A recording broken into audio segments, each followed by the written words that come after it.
Bonjour mesdames et messieurs, sujet très important qui concerne énormément de Français, ça concerne un tiers de la population tout de même. Ce sont les troubles du sommeil, courants, occasionnels. Ils viennent nous perturber, nous ennuyer et nous faire perdre notre santé. On sait aujourd'hui tout de même que ça augmente les risques de maladies cardiovasculaires, etc. Allez, on ne va pas jouer aux pessimistes, on va plutôt faire les optimistes, c'est-à-dire comment on dort bien. Alors, je ne vais pas mettre de définition derrière comment on dort bien, c'est vous qui allez me dire ce que c'est bien dormir en séance. C'est par exemple de telle heure à telle heure, autant de temps, m'endormir rapidement, faire un cycle et me réveiller au matin sans avoir plein d'interruptions. Voilà, si ce qu'on pourrait tous mettre derrière bien dormir, c'est vous qui le définissez en séance.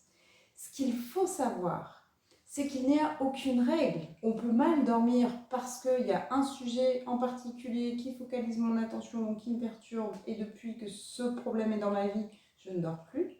Ou c'est juste que mon cerveau, c'est pour X raison de régler, il faut juste le reprogrammer. Ça, c'est génial. D'ailleurs, sur mon site, vous avez un audio pour ça, dans la rubrique de chez vous, pour reprogrammer. S'il n'y a pas de problème particulier, vous allez dans la rubrique de chez vous. D'ailleurs, si vous voulez savoir s'il y a un problème, avant même de faire une séance d'hypnose, parce que s'il suffit de reprogrammer, il n'y a pas besoin de venir au cabinet. Donc si vous souhaitez savoir si vous avez un ou plusieurs problèmes à l'origine, ou simplement une reprogrammation à faire, vous avez une super vidéo dans laquelle vous pouvez, de chez vous, parler à votre inconscient de vous-même. Il suffit d'aller dans la vidéo qui s'appelle « Parle à ton inconscient facilement ». Allez sur ma page YouTube également. C'est la plus populaire pour l'instant. Je ne sais pas si ce sera encore le cas au moment où vous l'écouterez, mais en tout cas, elle est extrêmement intéressante puisque dans toutes les thématiques, et pas uniquement le sommeil, vous pourrez avoir des infos sur ce qui bloque éventuellement chez vous et ce qu'il faut dépasser, travailler. Alors avoir un bon sommeil, ça change l'humeur, ça change plein de choses, donc c'est hyper important.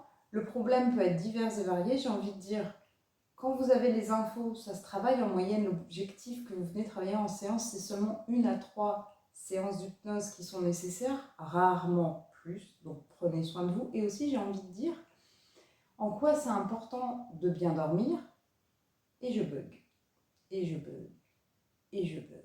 Alors là, Priscilla, c'est ce qu'elle fait en séance d'hypnose.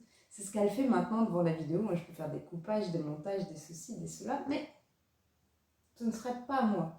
J'ai pas envie de me cacher. Ça peut être ça. C'est une thématique. Alors, une séance sur deux, c'est ce que j'aborde avec les gens, c'est j'ai confiance en moi, je m'aime. Et ça peut être derrière votre trouble du sommeil. Je ne m'aime pas vraiment, j'ai pas vraiment confiance en moi, pas totalement. Et donc le cerveau qui veut vous faire travailler ça peut vous mettre un trouble du sommeil. D'accord? Donc ça peut être très vaste. Comme je disais, dans la vidéo Parle à ton inconscient, vous pouvez savoir pourquoi. Si vous ne voulez pas, vous pouvez faire une séance d'hypnose et voir ce qu'il y a derrière. Et ensuite, surtout de chez vous, dès maintenant, vous pouvez aussi lâcher. Il y a un problème souvent, les personnes qui viennent me consulter sont stressées à l'idée de se réveiller et de ne pas se rendormir ou de mettre du temps à s'endormir. Et c'est ça qui va faire un blocage. Si on est stressé, on focalise notre attention dessus et le cerveau se dit « Ah ok, il faut que je stresse ». Même si on veut l'inverse, il va se mettre à stresser. Alors que si vous dites bah, « c'est ok, si je me réveille, c'est ok.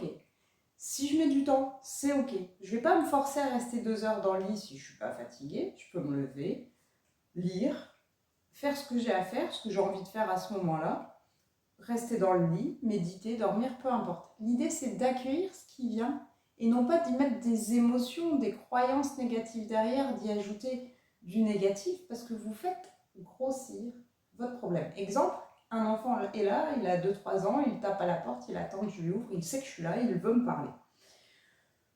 Je ne réponds pas, je ne fais comme si de rien n'était, il va insister, insister, insister, insister, insister, insister jusqu'à être écouté, entendu, ça risque d'être très pénible.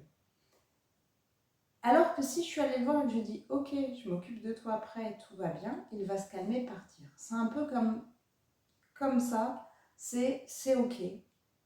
Et ça va permettre à cette anxiété, par exemple, de partir et donc à mieux dormir. Donc ça, c'est déjà le premier truc et astuce à prendre dès maintenant de chez vous, c'est ok.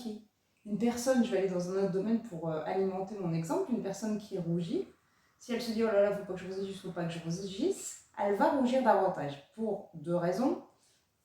L'inconscient fait sauter la négation. Donc, il ne faut pas que je rougisse. L'inconscient entend, il faut que je rougisse. Donc, il y a ça. Et ensuite, la personne qui se dit ça va être en état de stress et donc risque de rougir davantage. Alors que si vous vous dites, c'est ok, je rougis, bon bah ok, ça part. Le signal est entendu. Le signal de, honnêtement, je ne sais pas le quoi qu'est-ce derrière qu'il y a à travailler, il n'y a aucune règle. Ça, il faut le voir en séance d'hypnose si c'est un souci que vous avez souvent de rougir. Si c'est occasionnel, bon bah c'est ok, je rougis. Et c'est pareil pour un éventuel trouble du sommeil, c'est ok, je mets du temps. Ce ne sera pas toute votre vie. Vous pouvez le résoudre, ce problème avec l'hypnose par exemple. Et quand bien même ce serait toute votre vie, bah, raison de plus pour arrêter de stresser, n'est-ce pas? Je vous souhaite une excellente journée, partagez, diffusez et surtout, faites de jolis rêves.